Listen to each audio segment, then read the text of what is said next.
Welcome to Minute with Maggie. Hi, Real Academics. Maggie here. I just wanted to talk briefly about what to do when you need to start a task you really don't want to do.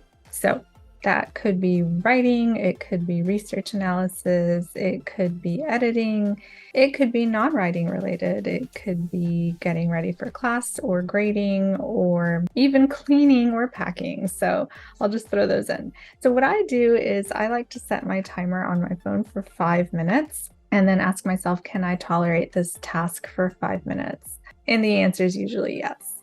So once I start doing it for 5 minutes, the funny thing is I usually want to keep going. So I kind of trick myself into doing the task I didn't want to do by using this strategy. So what do you do? Let us know in the comments below. And until next time, happy writing, productivity, and truth seeking.